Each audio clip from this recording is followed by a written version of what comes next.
Olá, boa noite. Toda criança tem direito ao aleitamento materno e toda mulher tem o direito de amamentar.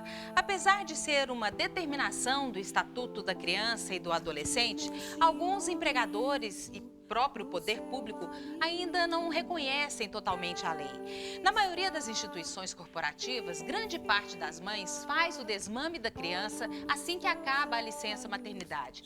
A mulher tem que resolver sozinha o problema da alimentação de seus bebês quando retorna ao trabalho. Em geral, a retirada do peito ocorre de forma brusca. Outras optam por largar o emprego devido às dificuldades em continuar amamentando. A Organização Mundial de Saúde recomenda o aleitamento materno até o 6º mês de vida da criança, mas há quem prolongue ao máximo essa suplementação, chegando até os 3 anos de idade. A amamentação é uma fase carregada de mitos e verdades, muito importante na saúde das crianças. E o Sobre Todas as Coisas desta noite vai tentar esclarecer, através dos nossos convidados, algumas das dúvidas que rondam este assunto. Os benefícios da amamentação, falar da lei que protege tanto os lactantes como as mamães e também do preconceito sobre as mulheres que amamentam filhos em público. Carla vai agora apresentar os nossos convidados, não é isso, Carla? Boa noite. Boa noite, Suzete.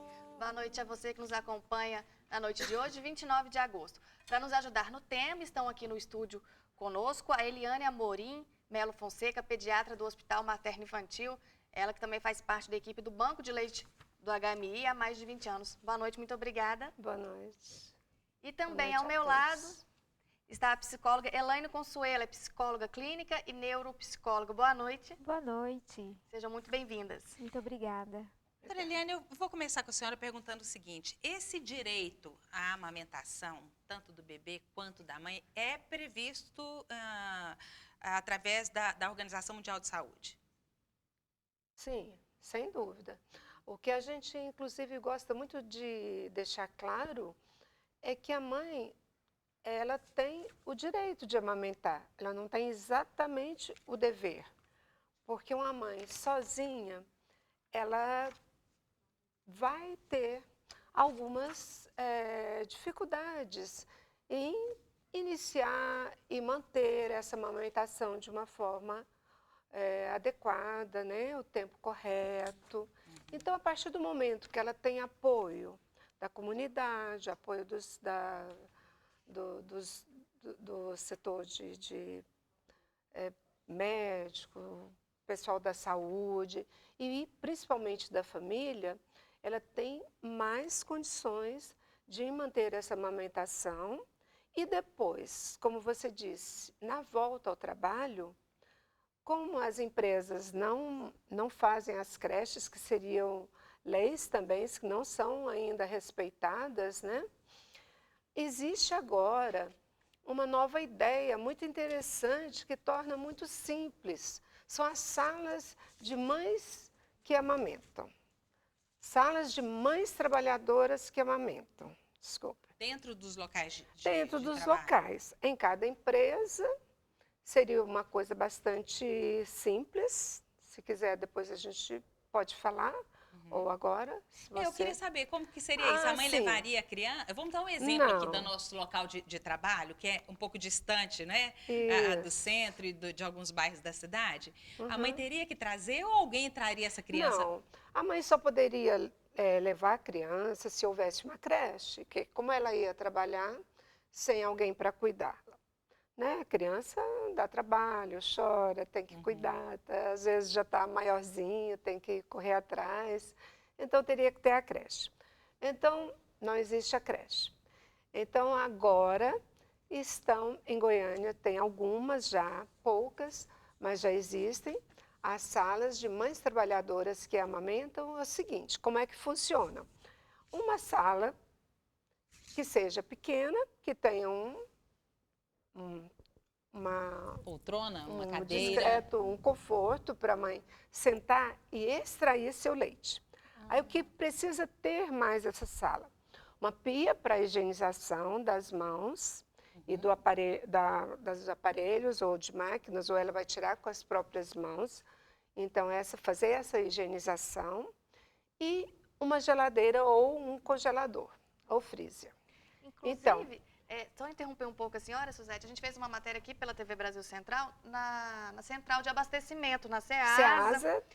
E veio o representante do Ministério da Saúde, eles montaram essa sala justamente para as mães trabalhadoras poderem ter isso, porque a Leste diz que são 2 descansos por dia de meia hora, é isso, doutora? Não, isso seria, se a mãe, por exemplo, quisesse sair meia hora mais cedo, até o bebê completar 6 meses. Essa eventualidade é só até 6 meses. Mas, normalmente, a sala, então, serviria para a mãe, ó, na hora do lanche, parar, ir lá, tirar um leite e conservar seu leite no congelador, levar com ela uma bolsa térmica ou uma caixa de isopor e, no final do dia, ela levar esse leite Para o seu bebê. Para o seu bebê, que não seria aproveitado no mesmo dia, porque ela amamentaria, então ela continuaria a amamentar seu filho nos horários que estivesse em casa e aquele leite já ficasse reservado para os horários em que ela estivesse trabalhando. Então, basicamente, é isso. A sala de amamentação da Ceasa, eu já vi fotos dela, ficou uma coisa assim, cara, muito bonita, muito bem feita. Mas não há necessidade de luxo. Certo, A pode ser uma necessidade coisa de uma mais boa, simples. simples, uma de boa higiene, né? Então, são certo. poucas as exigências e Resolveria um grande resolve problema, né? muito. Porque hoje no poder público as mães já têm o direito aos 6 meses De licença maternidade. Mas na iniciativa privada esse período ainda é de 4 meses, o que era na época em que eu tive meus filhos. Você pega um bebê de 4 meses hoje, gente, realmente é um bebê, é uma loucura. A mãe que tem que trabalhar 8 horas por dia, acontece aquilo que a gente colocou na abertura, né? Ou ela desiste de trabalhar, e hoje muitas não têm essa opção, ou elas cortam bruscamente essa amamentação, não é isso? O que acontece na cabeça de uma mulher que cresceu, às vezes, esperando esse momento, que teve esse sonho da maternidade, o sonho de amamentar, e de repente ela tem que abrir mão disso? Na cabeça dela, fica essa frustração? A gente não está nem falando do que isso pode causar para a criança, a falta desse leite, né? Vamos olhar para a mãe um pouquinho. O primeiro sentimento dessa mãe é o sentimento de frustração. Eu não pude amamentar o meu filho e até mesmo o sentimento de impotência, né? Impotência com essa realidade que ela está enfrentando. Deixar o filho. Muitas vezes eu me deparo com mães que sentem que abandonaram seus filhos. A semana passada eu ainda estava conversando com uma mãe que, passando por esses conflitos, ela resolveu deixar de trabalhar, ou seja, ela não retornou após o período de 6 meses, né? Que ela teria esse direito. Algumas empresas têm esse combinado com as mães, né? Você vai ter o filho daqui a um tempo, então você tira as férias naquele período e aí você vai ter um período um pouco maior para estar com a sua criança. Então, quando ela foi retornar, ela escolheu não retornar para ela conseguir amamentar a sua filha. Mas, voltando a esse sentimento, é um sentimento de frustração. A mulher, ela foi criada, existe uma verdade, talvez até um mito, que a mulher foi criada para ser mãe, para cuidar dos seus filhos, né? Para realmente amamentar. E, de repente, todo esse sonho, tudo isso, toda essa verdade que essa mulher construiu, até mesmo como uma mãe vencedora, uma mãe vitoriosa, quando ela é impedida de amamentar, muitas se frustram. E aí nós deparamos com vários casos na atualidade de não exatamente uma depressão, mas um sentimento de frustração e de grande tristeza, de decepção consigo mesma, né? Por não conseguirem superar realmente esse corte de vínculo. Isso a gente está falando da mãe, né? A criança, a gente sabe que a recomendação é que ela seja amamentada e até só amamentada até os 6 meses de idade. Uma criança que deixa de mamar aos 4 meses de idade, ela pode ter consequência na sua saúde? Pode. Enquanto ela está amamentando em aleitamento materno exclusivo, apenas o leite materno, que significa só o leite, sem nem água, porque não há necessidade, porque o leite materno foi feito de forma a proporcionar àquela criança tudo o que ela precisa. Então, todos os fatores de proteção, a proteína ideal, o açúcar ideal, a água que ela precisa. Então, essas crianças estão bastante protegidas das infecções, né? Dos agentes infecciosos. Elas adoecem? Adoecem, mas muito mais raramente. Porque elas têm uma imunidade muito melhor do que a criança que não amamenta. Então, de repente, ela é desmamada e hoje nós vemos com uma grande incidência de alergias, né? E o principal alérgeno para a criança é o leite de vaca, sem a menor dúvida.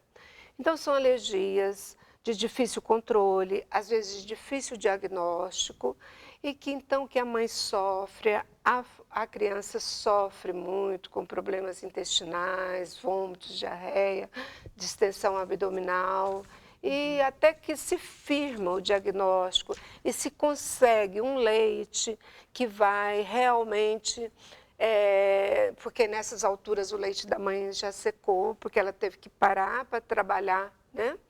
E existe o processo de relactação, de voltarem, mas não é tão simples assim, mas existe essa possibilidade. É bom saber disso, né? Mas a maioria demora para encontrar um leite que vai acertar, né? Que aquela criança vai conviver bem, que ela vai aceitar aquele leite, que nem todos têm um sabor bom, né? E sem dizer no preço, né? Que muitas vezes é um leite É realmente uma patologia mais séria, além de eles estarem mais sujeitos aos agentes infecciosos que são tão comuns na infância, né? Pneumonia, otites, os resfriados e as diarreias, né? E, Elaine, a doutora falou dos benefícios biológicos, né? E a Suzete perguntou sobre o vínculo, a importância para a mãe na questão da psicologia. E para a criança ser amamentada, qual a importância disso para o vínculo psicológico mesmo, né, dela com a mãe, os benefícios psicológicos, digamos? Sim, o benefício maior é o vínculo afetivo. Essa criança, ela começa a ter um relacionamento com a mãe na vida uterina, né? E após o nascimento, nós temos algo que chamamos de memória mnemônica. Então, todo o meu relacionamento que eu já tive com a minha mãe veio daquela vida uterina, daquele relacionamento ali, né? Da barriga, aquele carinho que aquela mãe já tinha com a barriga. O primeiro contato dessa criança, literalmente afetivo, após o nascimento, é com quem? É justamente com a mãe. Então, esse contato da amamentação passa para a criança. Um nível de estresse diminui dessa criança, a possibilidade de cólicas diminui por causa do vínculo afetivo. E literalmente, a questão desse vínculo amoroso que traz segurança para essa criança. A criança, ela começa a desenvolver ali, inclusive já existem pesquisas que dizem que o aleitamento materno, ele colabora no desenvolvimento cognitivo, não apenas emocional. Então, ela passa ali a desenvolver sentimentos, comportamentos de segurança, afetividade, menos ansiedade, menos irritabilidade. Muito interessante isso, né? E se eu tenho uma dúvida, uma questão que eu sempre quis saber é o seguinte, algumas mães amamentam suas crianças até os 6 meses, outras amamentam até 1 ano, mas outras optam por levar esse prazo aí até a criança com seus 3 anos de idade. Esse leite, após o primeiro ano, ou 6 meses, ele tem algum fator nutritivo, ou isso é só para se manter esse vínculo que a mãe quer manter com a sua criança? Não, ele não tem o mesmo valor nutritivo dos primeiros 6 meses de idade do bebê, mas relacionado às suas necessidades, certo? Então, até os 6 meses, a criança não tem necessidade de receber nada além do leite materno, porque aquele leite materno supre todas as suas necessidades nutricionais. Após os 6 meses, há necessidade, devido ao desenvolvimento diferenciado, dela receber outros nutrientes. Aí entra-se com a alimentação de a sopinha, as frutas, os sucos, mas o leite, mais importante, continua sendo o leite materno, até os 2 anos ou mais. Então, não é o caso de desmamar aos 6 meses. Então, existe até bom a gente fixar bem isso, porque existe assim, não, eu já amamentei até 6 meses, está ótimo, vou desmamar. Não, não é isso. O que se preconiza, todas as instituições de saúde da criança, Ministério da Saúde, é que a criança seja amamentada exclusivamente até os 6 meses. E após os 6 meses, que esse aleitamento seja suplementado com os outros alimentos, inclusive também pelo relacionamento familiar que ela vai ter, ela vai, há um ano e pouco, ela já vai estar alimentando junto com a família, né? Certo. Nós vamos chamar nosso primeiro intervalo comercial, daqui a pouco a gente volta, vamos tirar algumas dúvidas sobre esses mitos e verdades da amamentação. Já, já.